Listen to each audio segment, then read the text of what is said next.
Hey everyone, this is Charlie at Harbor. Wanted to walk you through the update in our most recent release.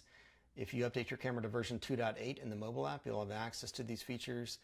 I'll say right off the bat, this is the first time where we've introduced a subscription, and that is because these are new features, new capabilities, in some cases, capabilities that exist nowhere else on the market, and they cause us additional back-end costs, which is why we have the additional payment. The one payment covers all of your cameras. So unlike another product on the market where you're paying a subscription per camera, one subscription covers all your cameras for everyone in your family, and you'll never have to worry about it again. There are not multiple tiers. We're not trying to trick anybody into it. It's very clear in the mobile app. These are new features, new capabilities. Any features or capabilities that you already had access to remain exactly that. You've already purchased them essentially by purchasing the hardware. The four main features inside of that feature set are Sleep Insights, AI Vision, Audio, and Word Detection. You can gain access to them by clicking onto Advanced AI Alerts under your live view. It's essentially a shortcut into camera settings. I'll walk through Sleep Insights in a moment, but if you toggle these on, you can add rules, conditions for vision detection. It's best to use a condition, not an action. So instead of a child falling out of the bed, you would say a child laying on the ground out of the bed. You can add multiple rules, and you can ask for help with the prompt by clicking on this button, and it'll give a suggestion on how you can make it a little bit better. Below Vision, you'll see audio detection. You can select categories of audio to be alerted for. There are other products on the market that do cry detection. I don't think there are any other products that do these other categories. Below that, you will see word detection. You can add multiple words, and I don't think anything like this exists on the market, maybe even outside of the baby monitor market. I could be wrong, but definitely not inside of the baby monitor market. And so, your child asking for mommy or daddy, or you could even put Harbor in there or help, and you can be alerted for specific words. All right, let's move over to Sleep Insights. So that will be inside of the Care tab. It's best to have a direct overhead view of the crib and minimal things in the crib. It helps the AI pick up when the child is awake, asleep, etc.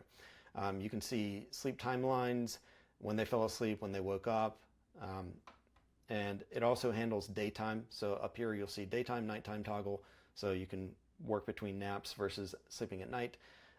There's a night in review time lapse, so in the morning you'll have access to that. And we will be adding trends relatively soon. So like, okay, they slept 10 hours and 50 minutes tonight, but how does that stack up against how they normally do? When should I expect for them to wake up? When should I expect for them to go to sleep, etc.? We'll be layering that in probably in late July, maybe early August. Okay, one thing I'll add with Sleep Insights as well as the AI Vision, Audio, and Word Detection is that we will be improving the accuracy of these going forward. We think that it's good enough to release. We don't think that it's perfect. They're just like with any AI detection, there are false positives and false negatives. So, misdetections, false detections. And we are going to be weighting the models as we receive more and more feedback from our customers to make sure that it becomes more and more accurate over time. All right, let's step into features that are not behind the subscription that we just talked about, and one of the most commonly requested ones is remote moments, meaning being able to access history and moments whenever you're not on your home network. Before, that was a requirement for security reasons that I'm not going to get into, but now you can click on a moment, you can say request to view, and after about 5 seconds you will have access to it. And there it is, shows ready, click on it, and you're good to go. Okay, another feature, we did a video on this already, but it's the Apple Watch integration. You get access to this automatically whenever you download the latest iOS app. It automatically downloads to the watch. It's not a true live feed. It's not streaming like a video, but it's about 1 frame per second. It's enough to get a sense of what's going on in the room.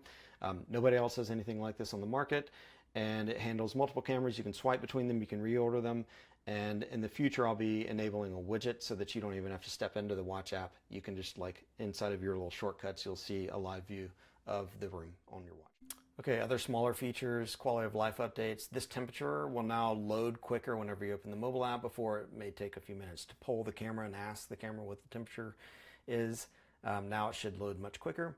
If you go into camera settings, you can also adjust that temperature sensor, so it's a calibration. So if you routinely see like, hey, it's 2 degrees off, all you have to do is go in and insert what the actual temperature is, and then it's going to apply that offset on a go-forward basis.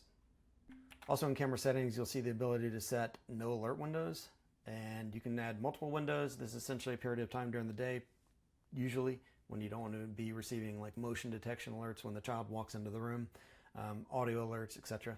So essentially a snooze period. I think that will reduce any spam notifications that you've been getting.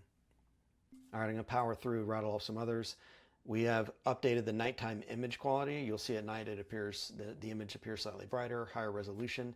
We've added the ability to adjust the length or duration of moments, recorded moments. Previously it was hard set at 10 seconds. Now inside of camera settings, you'll see the ability to adjust that to 20 seconds or 30 seconds.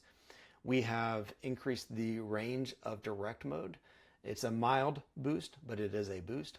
We've added the capability to connect the camera to passwordless networks, meaning a network that truly just has no password. It just has a network name and that's it. You can do that in the mobile app. The monitor capability for that will follow soon. We have a monitor update that's coming that'll allow the monitor also to connect to that same network.